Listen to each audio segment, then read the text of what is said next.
भारत माता की, भारत माता की, भारत माता की। आंध्र प्रदेश के गवर्नर अब्दुल नजीर जी, गोवा के गवर्नर और इस धरती के संतान अशोक गजपति राजू जी, सीएम मेरे मित्र चंद्रबाबू नायडू जी, डिप्टी सीएम भाई पवन कल्याण जी, मंत्रिमंडल में मेरे साथी, युवा ऊर्जा से भरे हुए भाई राममोहन नायडू जी, चंद्रशेखर पेम्मसानी जी, भूपति राजू श्रीनिवास वर्मा जी, राज्य सरकार के मंत्री भाई नारा लोकेश जी, उपस्थित अन्य जनप्रतिनिधिगण, देवी और सज्जनों, अंदरिकी नमस्कारम। आंध्र प्रदेश गवर्नर అబ్దుల్ నజీర్ గారికి, గోవా గవర్నర్ అశోక్ గజపతి రాజు గారికి, మన ముఖ్యమంత్రి వర్యులు చంద్రబాబు నాయుడు గారికి, ఉప ముఖ్యమంత్రి సోదరులు పవన్ కళ్యాణ్ గారికి, మంత్రివర్గంలో నా సహచరులు రామ్మోహన్ నాయుడు గారికి, చంద్రశేఖర్ పెమ్మసాని గారికి, భూపతి రాజు శ్రీనివాస్ వర్మ గారికి, రాష్ట్ర ప్రభుత్వంలో మంత్రివర్యులు నారా లోకేష్ గారికి, ఇక్కడికి విచ్చేసిన ఇతర ప్రజాప్రతినిధులకు, నా సోదర సోదరీమణులకు అందరికీ కూడా నమస్కారం। साथियों, आज का दिन आंध्र प्रदेश के विकास के लिए, स्वर्ण आंध्र के विजन के लिए ये बहुत अहम है।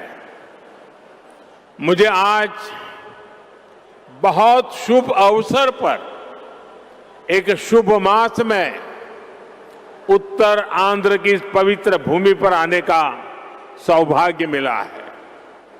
मैं सबसे पहले भगवान श्री वराह लक्ष्मी नरसिंह स्वामी के चरणों में प्रणाम करता हूं। मैं श्री कुर्मनाथ स्वामी और मां पोंडितल्ली अम्मवारू को नमन करता हूं।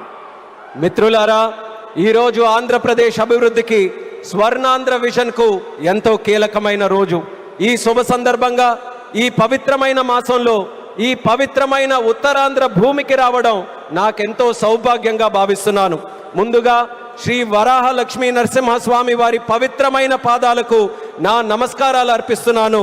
అలాగే కూర్మనాథ స్వామి వారికి, అమ్మ పైడితల్లి అమ్మవారికి నమస్కరిస్తున్నాను।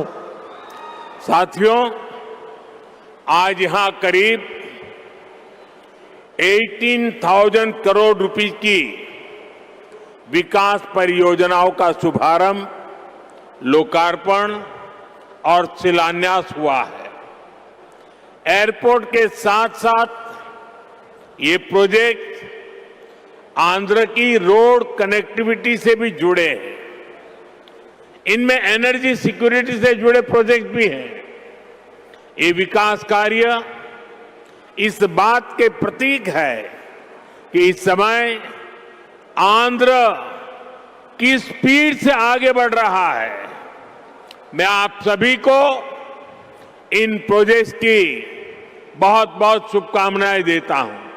మిత్రులారా, ఈ రోజు దాదాపు 18,000 కోట్ల రూపాయలు విలువైన అభివృద్ధి ప్రాజెక్టులు ప్రారంభోత్సవం మరియు శంకుస్థాపన చేసుకుంటున్నాం। ఎయిర్పోర్ట్తో పాటు ఈ ప్రాజెక్టులు ఆంధ్రప్రదేశ్లో రోడ్ కనెక్టివిటీని కూడా మరింత బలోపేతం చేస్తాయి। వీటిలో ఎనర్జీ సెక్యూరిటీకి సంబంధించిన ప్రాజెక్టులు కూడా ఉన్నాయి।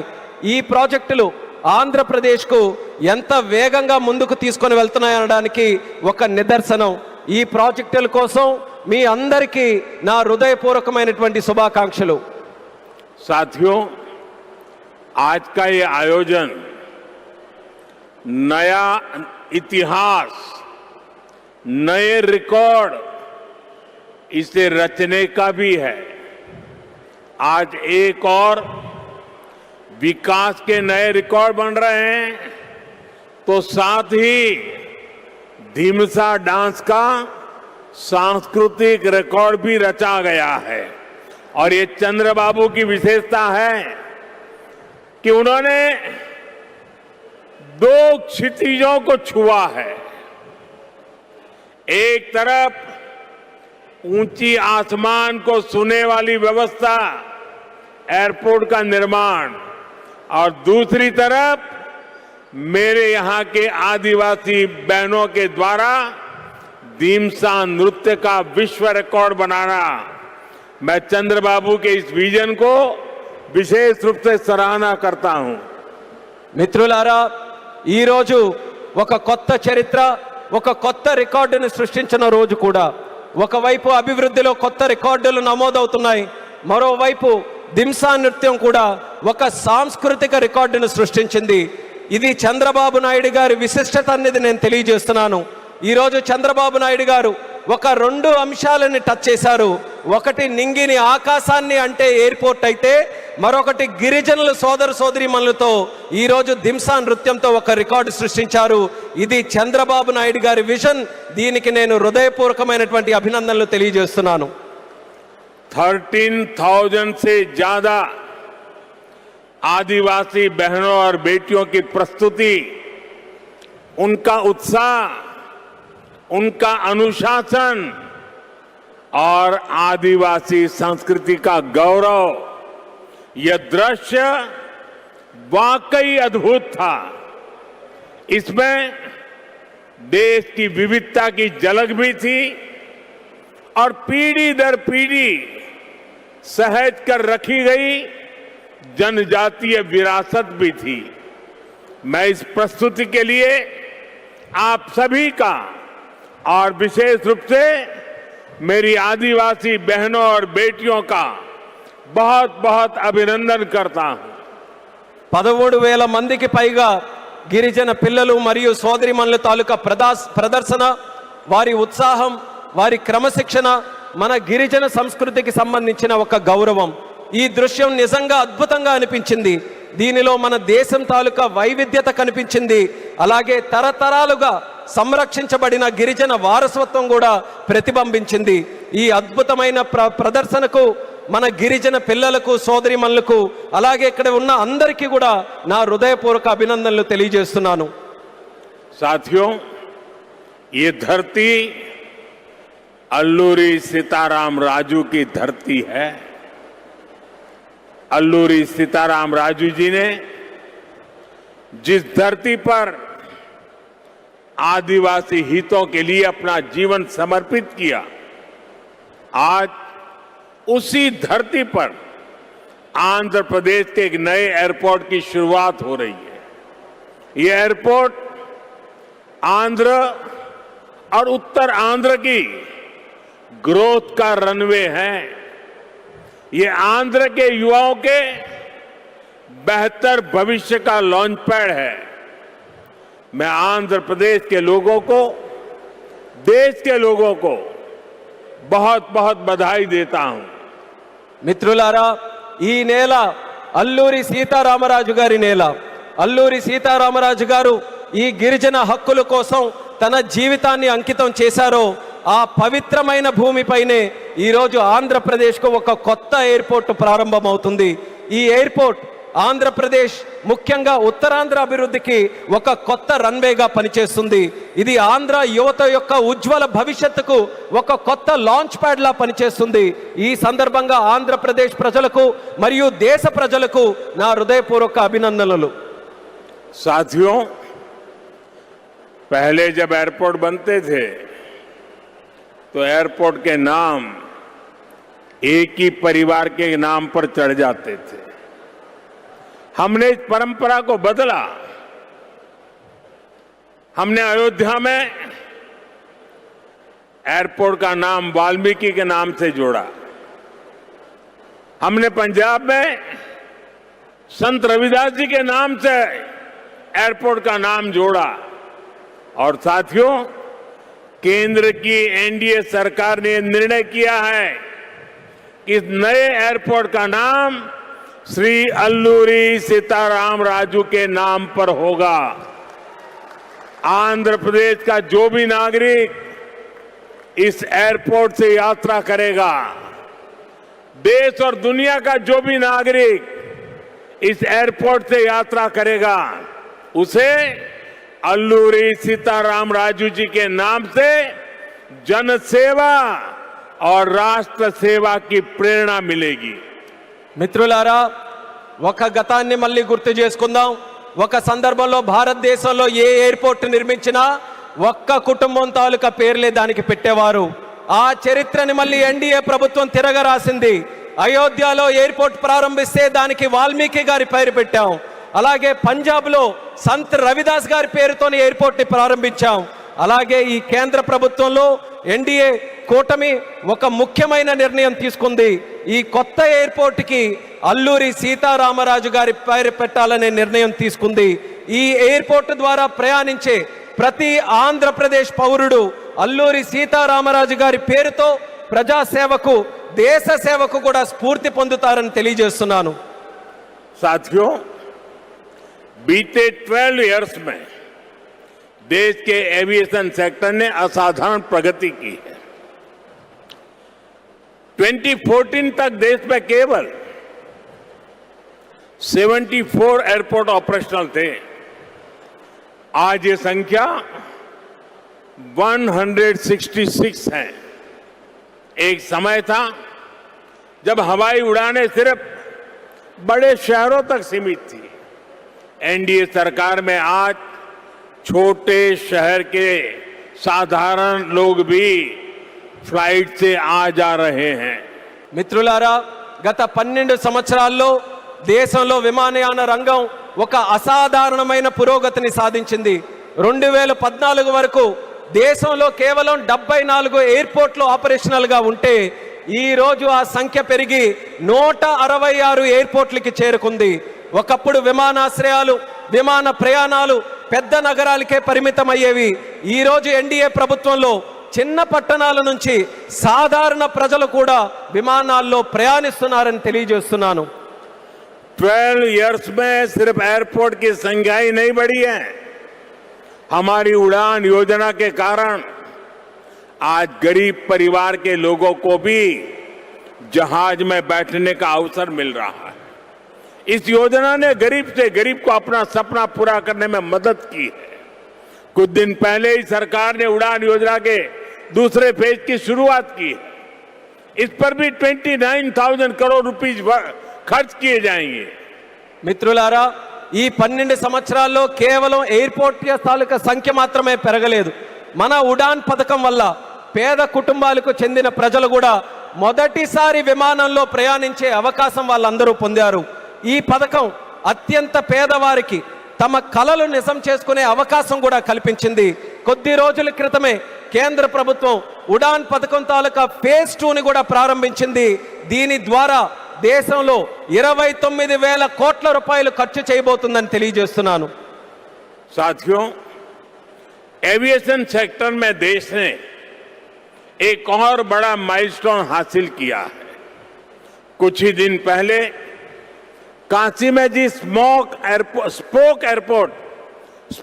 एयरपोर्ट मॉडल का शुभारंभ हुआ। आज वही मॉडल पंजाब के अमृतसर तक पहुंच गया है। इससे अमृतसर से 25 से ज्यादा इंटरनेशनल डेस्टिनेशन जुड़ जाएंगे। मैं इस उपलब्धि के लिए आंध्र की इस धरती से पंजाब के लोगों को भी बधाई देता हूं। साथियों, हमारे आंध्र प्रदेश के पास हमेशा से विकसित भारत का ग्रोथ इंजन बनने का सामर्थ्य रहा है। आंध्र प्रदेश के विकास के लिए हमारे प्रयास डबल इंजन की स्पीड से आगे बढ़े। इसके लिए मैंने आंध्र के लोगों से डबल इंजन सरकार का आशीर्वाद मांगा था और आज चंद्रबाबू नायडू जी के नेतृत्व में, पवन कल्याण जी के नेतृत्व में एनडीए की पूरी टीम आंध्र प्रदेश के लिए डबल स्पीड से काम कर रही है। మిత్రులారా, విమానయాన రంగంలో దేశంలో మరో పెద్ద మైలురాయిని మనం సాధించాం. కొద్ది రోజుల క్రితమే కాశీలో ప్రారంభమైన స్పోక్ ఎయిర్పోర్ట్ మోడల్ ఈ రోజు పంజాబ్లోని అమృత్సర్ వరకు కూడా విస్తరించింది. దీంతో అమృత్సర్లో 25కి పైగా అంతర్జాతీయ గమ్యాలకు నేరుగా కనెక్ట్ అవ్వడానికి అవకాశం కలిగింది. ఈ విజయానికి ఆంధ్రప్రదేశ్ నేల నుంచే పంజాబ్ ప్రజలకు కూడా నా హృదయపూర్వక అభినందనలు తెలియజేస్తున్నాను. అలాగే మిత్రులారా, వికసిత్ భారత్ నిర్మాణంలో ఆంధ్రప్రదేశ్ ఎప్పుడూ కూడా ఒక గ్రోత్ ఇంజిన్గా నిలిచే సామర్థ్యం కలిగి ఉంది. ఆంధ్రప్రదేశ్ అభివృద్ధి కోసం డబుల్ ఇంజిన్ వేగంతో మా ప్రయత్నం ముందుకు సాగాలని నేను ఆంధ్ర రాష్ట్ర ప్రజలకు డబుల్ ఇంజిన్ ప్రభుత్వం కోసం ఆశీర్వాదాన్ని నేను కోరాను. ఈరోజు చంద్రబాబు నాయుడు గారి నాయకత్వంలో, పవన్ కళ్యాణ్ గారి నాయకత్వంలో ఎన్డీఏ టీం మొత్తం ఆంధ్రప్రదేశ్ అభివృద్ధి కోసం డబుల్ వేగంతో పనిచేస్తుందని గర్వంగా తెలియజేస్తున్నాను. साथियों, आज देश ब्लू इकोनॉमी को लगातार मजबूत कर रहा है. हमारा विजन है कि पूरा क्षेत्र कोस्टल इकोनॉमिक कॉरिडोर के रूप में विकसित हो. इसी लक्ष्य के साथ विशाखापट्टनम से कृष्णापट्टनम तक हमारे पुराने पोर्ट्स को आधुनिक रूप दिया जा रहा है. इसके अलावा मुलापेटा और रामायापट्टनम में हम नए पोर्ट भी बना रहे हैं. మిత్రులారా, ఈరోజు దేశం బ్లూ ఎకానమీని నిరంతరం బలోపేతం చేస్తుంది. మా విజన్ ఈ మొత్తం ప్రాంతాన్ని ఒక కోస్టల్ ఎకనామిక్ కారిడార్గా అభివృద్ధి చేయడం. ఈ లక్ష్యంతో విశాఖపట్నం నుంచి కృష్ణపట్నం వరకు మన పాత పోర్ట్స్ అన్నిటినీ కూడా ఆధునీకరిస్తున్నాం. అదే సమయంలో మూలపేట మరియు రామయ్యపట్నంలో కొత్త పోర్ట్స్ ని కూడా మనం నిర్మించబోతున్నాం. साथियों, पोर्ट डेवलपमेंट के साथ साथ पूरे आंध्र में हाईवे और एक्सप्रेसवे का नेटवर्क तैयार हो रहा है. विशाखापट्टनम रायपुर एक्सप्रेसवे जैसे प्रोजेक्ट इस पूरे क्षेत्र को रफ्तार दे रहे हैं. మిత్రులారా, పోర్టుల అభివృద్ధితో పాటు ఆంధ్రప్రదేశ్ మొత్తం హైవేస్, ఎక్స్ప్రెస్వేస్ నెట్వర్క్ ని విస్తృతంగా పెంచుకుంటూ పోతుంది. విశాఖపట్నం రాయ్పూర్ ఎక్స్ప్రెస్వే వంటి ప్రాజెక్టులు ఈ ప్రాంతానికి సరికొత్త వేగాన్ని అందిస్తున్నాయి. साथियों, ये पूरा रीजन देश के बड़े औद्योगिक केंद्रों से आसानी से जुड़े, इसके लिए आज आंध्र प्रदेश में करीब 1 लाख करोड़ रुपीस की रेलवे परियोजनाओं पर काम चल रहा है. राज्य के पूरे रेल नेटवर्क का इलेक्ट्रिफिकेशन हो चुका है. यहां 70 से ज्यादा रेलवे स्टेशनों को भी आधुनिक बनाया जा रहा है. మిత్రులారా, ఈ ప్రాంతం మొత్తం దేశంలోని ప్రధాన పారిశ్రామిక కేంద్రాలతో మరింత సులభంగా అనుసంధానం అవ్వడానికి ఈరోజు ఆంధ్రప్రదేశ్లో దాదాపు 1,00,000 కోట్ల రూపాయలు విలువైన రైల్వే ప్రాజెక్ట్స్ తాలూకా పనులు కూడా జరుగుతున్నాయి. రాష్ట్రంలో రైల్వే నెట్వర్క్ అంతా ఇప్పటికీ పూర్తిగా ఎలక్ట్రిఫికేషన్ అయ్యింది. అదేవిధంగా 70కి పైగా రైల్వే స్టేషన్లు కూడా ఆధునీకరిస్తున్నాం. साथियों, आज इस क्षेत्र के विकास में पीएम गति शक्ति नेशनल मास्टर प्लान भी बड़ी भूमिका निभा रहा है. पीएम गति शक्ति के माध्यम से इस पूरे क्षेत्र में रेल, पोर्ट और एयरपोर्ट को एक साथ जोड़ा जा रहा है. जब यहां ये आधुनिक लॉजिस्टिक नेटवर्क तैयार हो जाएगा तो उद्योगों को बेहतर कनेक्टिविटी मिलेगी, किसानों को फायदा होगा और ईज ऑफ डूइंग बिजनेस भी बढ़ेगा. మిత్రులారా, ఈ ప్రాంత అభివృద్ధితో పిఎం గతి శక్తి నేషనల్ మాస్టర్ ప్లాన్ కూడా కీలక పాత్ర పోషిస్తుంది. పిఎం గతి శక్తి ద్వారా రైల్ కానీ, పోర్టు కానీ, ఎయిర్పోర్ట్లు కానీ ఒక సమగ్ర నెట్వర్క్గా అనుసంధానం చేస్తున్నాం. ఈ ఆధునిక లాజిస్టిక్స్ నెట్వర్క్ పూర్తయిన తర్వాత పరిశ్రమలకు మరింత మెరుగైన కనెక్టివిటీ లభిస్తుంది, రైతులకి ప్రయోజనం చేకూరుతుంది, అలాగే ఈజ్ ఆఫ్ డూయింగ్ బిజినెస్ కి కూడా మరింత పెరుగుతుంది. साथियों, आंध्र प्रदेश हमेशा भविष्य की सोच रखने वाला प्रदेश रहा है. सॉफ्टवेयर, आईटी और टेक सेक्टर में आंध्र के युवाओं ने पूरी दुनिया में अपना डंका बजाया है और इसलिए सरकार यहां के टैलेंट को आंध्र प्रदेश की डेवलपमेंट पावर से जोड़ना चाहती है. మిత్రులారా, ఆంధ్రప్రదేశ్ ఎప్పటి నుంచో భవిష్యత్తును దృష్టిలో పెట్టుకొని ముందుకు సాగే రాష్ట్రం. సాఫ్ట్వేర్ కానీ, ఐటీ కానీ, టెక్ రంగాల్లో కానీ ఆంధ్రప్రదేశ్ యువత ప్రపంచవ్యాప్తంగా తన ప్రతిభను చాటుకున్నారు. అందుకే ఇక్కడ యువత తాలూకా ప్రతిభను ఆంధ్రప్రదేశ్ తాలూకా అభివృద్ధి శక్తితో అనుసంధానం చేయాలని ప్రభుత్వం కోరుకుంటుంది. हमारे टैलेंटेड युवाओं की प्रतिभा का लाभ आंध्र प्रदेश और देश को ज्यादा से ज्यादा मिले, ये बहुत आवश्यक है. इसके लिए हमारा फोकस अब सेमीकंडक्टर जैसे फ्यूचरिस्टिक टेक इंडस्ट्री पर है. विशाखापट्टनम में नए सेमीकंडक्टर प्लांट का शिलान्यास इसी दिशा में एक बहुत बड़ा कदम है. మన ప్రతిభావంతులైన యువత సామర్థ్యం ఆంధ్రప్రదేశ్కే కాకుండా దేశానికి మరింత ఉపయోగపడాలి. అందుకే ఇప్పుడు మా దృష్టి సెమీకండక్టర్ వంటి ఫ్యూచరిస్టిక్ టెక్ ఇండస్ట్రీస్ పై ఉంది. విశాఖపట్నంలో కొత్త సెమీకండక్టర్ ప్లాంట్ తాలూకా శంకుస్థాపన ఆ దిశగా ఒక గొప్ప అడుగుగా నేను భావిస్తున్నాను. चंद्रबाबू के नेतृत्व में हमारा आंध्र अब सॉफ्टवेयर के साथ साथ मैन्युफैक्चरिंग का भी हब बनेगा. इससे आंध्र में फ्यूचरिस्टिक जॉब्स तैयार होगी, टेक इंडस्ट्रीज के लिए नया वातावरण तैयार होगा. చంద్రబాబు నాయుడు గారి నేతృత్వంలో ఇకపై మన ఆంధ్రప్రదేశ్ సాఫ్ట్వేర్ హబ్ మాత్రమే కాదు, మ్యానుఫ్యాక్చరింగ్ హబ్గా కూడా ఎదగబోతుంది. దీంతో ఆంధ్రప్రదేశ్లో ఫ్యూచరిస్టిక్ జాబ్స్ సృష్టించబడతాయి. టెక్ ఇండస్ట్రీస్కు అనుకూలమైన ఒక కొత్త ఈకో సిస్టమ్ కూడా ఇక్కడ ఏర్పడుతుంది. साथियों, वर्ल्ड इकोनॉमी में कहीं पे किसी भी ग्रोथ सेंटर का निर्माण सिर्फ एक फैक्ट्री से नहीं हो सकता. उसके लिए एक पूरे इकोसिस्टम की जरूरत होती है. आज आंध्र प्रदेश में हम ग्रोथ का वही इकोसिस्टम तैयार कर रहे हैं. चंद्रबाबू नायडू जी व्यक्तिगत स्तर पर दिन रात मेहनत करते हैं. इसी का परिणाम है आज दुनिया की कई बड़ी बड़ी कंपनियां यहां निवेश करने के लिए आना चाहती हैं. మిత్రులారా, ప్రపంచ ఆర్థిక వ్యవస్థలో ఏ గ్రోత్ సెంటర్ అయినా ఒక్క ఫ్యాక్టరీతో నిర్మించబడదు. దానికోసం ఒక పూర్తి ఈకో సిస్టమ్ని మనం ఏర్పాటు చేయాలి. ఈరోజు ఆంధ్రప్రదేశ్లో మనం అలాంటి గ్రోత్ ఈకో సిస్టమ్నే నిర్మించబోతున్నాం. మన ముఖ్యమంత్రి చంద్రబాబు నాయుడు గారు వ్యక్తిగతంగా రాత్రి పగలు రాష్ట్రం కోసం కష్టపడుతున్నారు.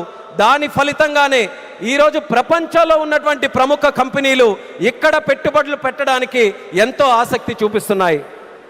साथियों, यहां सेमीकंडक्टर के साथ साथ एआई इंफ्रा और डेटा सेंटर पर भी काम हो रहा है. गूगल ने भी यहां $15 बिलियन के एआई और क्लाउड इंफ्रास्ट्रक्चर कैंपस की घोषणा की है. और भी कई ग्लोबल कंपनी यहां नई संभावनाएं देख रही हैं. इसका बहुत बड़ा फायदा आंध्र प्रदेश के साथ साथ देश के यूथ को हो रहा है. మిత్రులారా, ఇక్కడ సెమీకండక్టర్తో పాటు ఏఐ ఇన్ఫ్రాస్ట్రక్చర్, డేటా సెంటర్స్ రంగాల్లో కూడా వేగంగా పనులు జరుగుతున్నాయి. గూగుల్ కూడా ఇక్కడ $15 బిలియన్ విలువైన ఏఐ మరియు క్లౌడ్ ఇన్ఫ్రాస్ట్రక్చర్ క్యాంపస్ని ఏర్పాటు చేయబోతుంది. ఇంకా అనేక అంతర్జాతీయ కంపెనీలు కూడా ఇక్కడ కొత్త పెట్టుబడులకు అవకాశాలు చూస్తున్నాయి.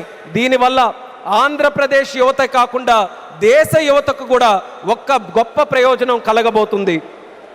साथियों, आंध्र की इंडस्ट्रियल ग्रोथ स्टोरी केवल डिजिटल टेक तक से ही सीमित नहीं है. नकापल्ली में केंद्र सरकार बड़े फार्मा पार्क के लिए भी सहयोग दे रही है.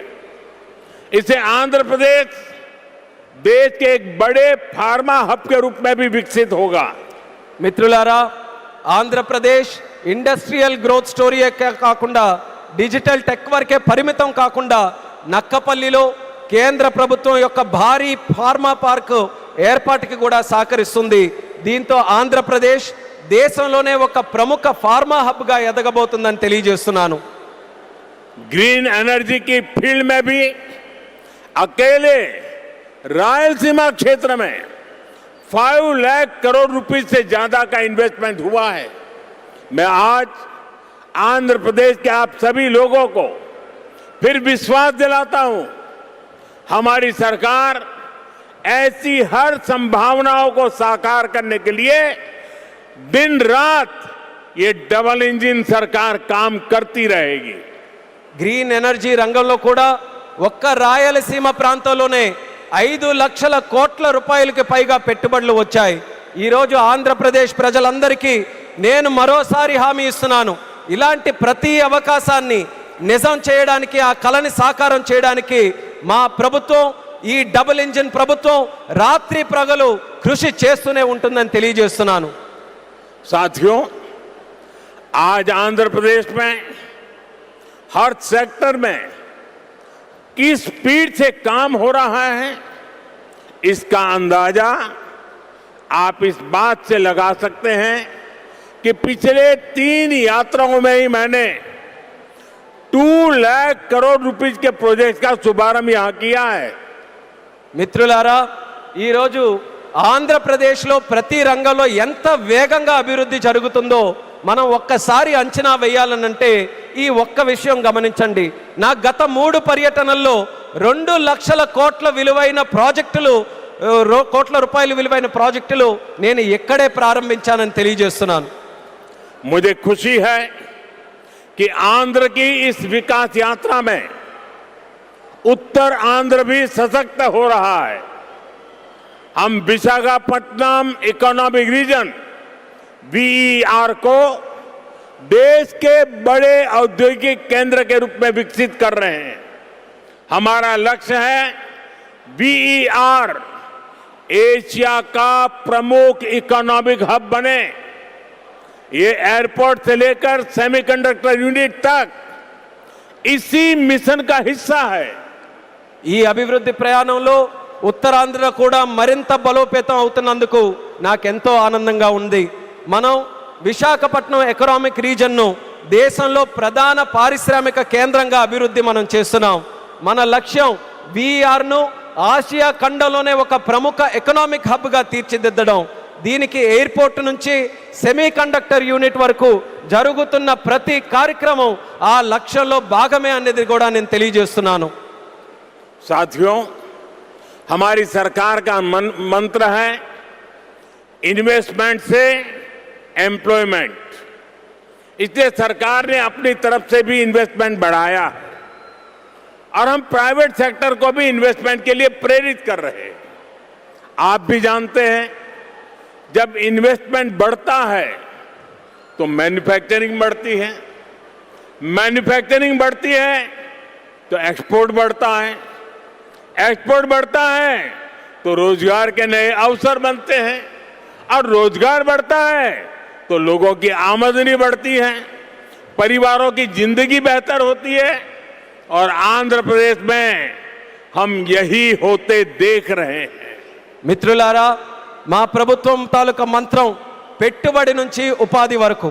అందుకే ప్రభుత్వం తన వంతుగా కూడా పెట్టుబడులు పెంచుకుంటూ పోతుంది.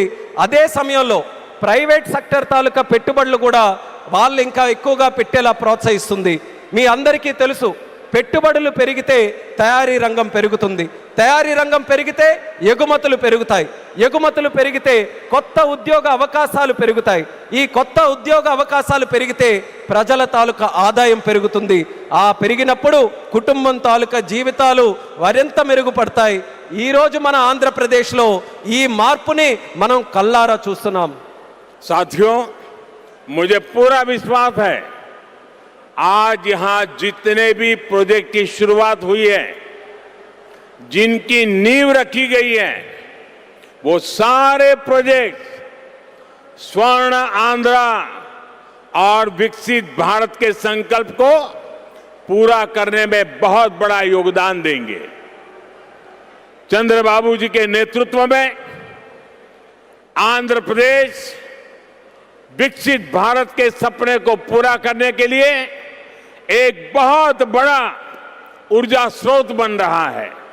मैं एक बार फिर इन सभी परियोजनाओं के लिए आंध्र प्रदेश के लोगों को बहुत बहुत बधाई देता हूं। बहुत बहुत धन्यवाद। మిత్రులారా, ఈ రోజు ప్రారంభమైన శంకుస్థాపన జరిగిన ప్రతి ప్రాజెక్టు కూడా స్వర్ణాంధ్ర మరియు వికసిత్ భారత్ సంకల్పాలను సాకారం చేయడంలో ఎంతో గొప్ప పాత్ర పోషిస్తుందనే నమ్మకం నాకుంది. మరి చంద్రబాబు నాయుడు గారి తాలూకా నేతృత్వంలో ఆంధ్రప్రదేశ్ రాష్ట్రం వికసిత్ భారత్ విజన్కు ఒక పెద్ద శక్తిగా ఉజ్వలిస్తుంది. మరోసారి ఈ అన్ని ప్రాజెక్టుల సందర్భంగా ఆంధ్రప్రదేశ్ ప్రజలందరికీ నా హృదయపూర్వక అభినందనలు, అలాగే ఇక్కడికి విచ్చేసిన సోదర సోదరిమణులకి నా హృదయపూర్వక ధన్యవాదాలు తెలియజేసుకుంటూ నమస్కరిస్తున్నాను.